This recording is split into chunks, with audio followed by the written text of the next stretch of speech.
and he is funding Tommy Robinson's legal people, and I'm not sure what's going on there. That's a sad situation, and I would have thought by now these people that were arrested for pasting on Facebook and all that would have been released, and the British people would have demanded it. But my experience with the British people or the English people is that they are very slow to react. They take time, but when they do react, it's pretty heavy reaction. Yeah. Well, it is interesting. We had, Tommy Robinson is still in solitary confinement in appalling conditions. Lawrence Fox is another regular on the show. You've been on with him as well on the Andrew Eborn show. Lawrence is taking a break from social media. He's finding it. He wants to see if the world moves on, but he still supports Tommy. What's your message? I know there's a lot of support that Tommy's supporters get from you, and you're a big hero to Tommy and his supporters. What's your current message to Tommy? Well, hang in there. I can't understand why he hasn't been released by now. Obviously, the government there is terrified of him.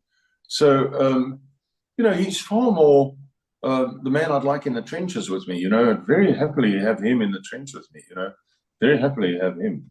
At the end of the line. Lawrence Fox suggested that basically they're trying to kill Tommy. That's why they're treating him so badly in prison. Well, that's scary. That is very scary.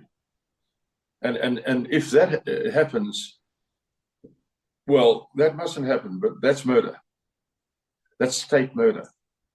There's a word for it. I'm not sure what it is, but it's state murder, and murder by the state. And no, that's terrible. That cannot happen.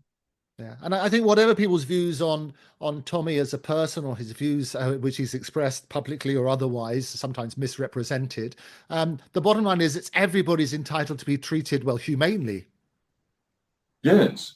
Well, he apparently put his sister's name on some mortgage document, and he was accused of doing something like that.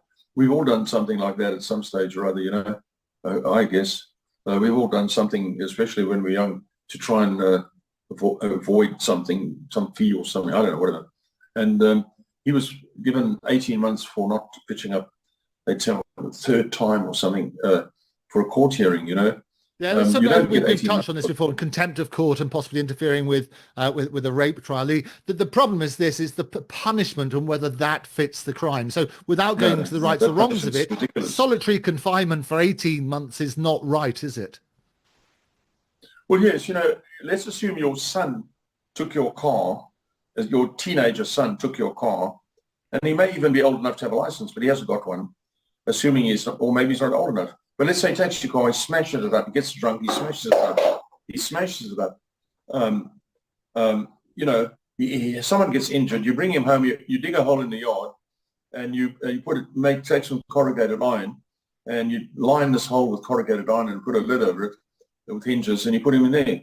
And you throw a piece of bread and some Coke bottle of water every 2 days into it, and so you're staying there for 18 months. That's a bit heavy, that he did something he shouldn't have done. That would be much worse than anything Tommy Robinson's done.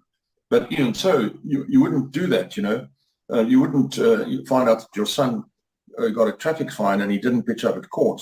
And so you dug a hole in the yard and you're going to bury him in the yard in a corrugated iron thing 4 feet square. And you're going to leave him in there, forever, or rather for a few weeks, until he learns his lesson. That's a bit like over the top, And I think that's fine. Lawrence himself said that he fears for his own life. He says that they also want him dead. Who's that? Lawrence Fox. Oh, Lawrence. Yes, he's a smart man, Lawrence. He makes very good points, Lawrence Fox.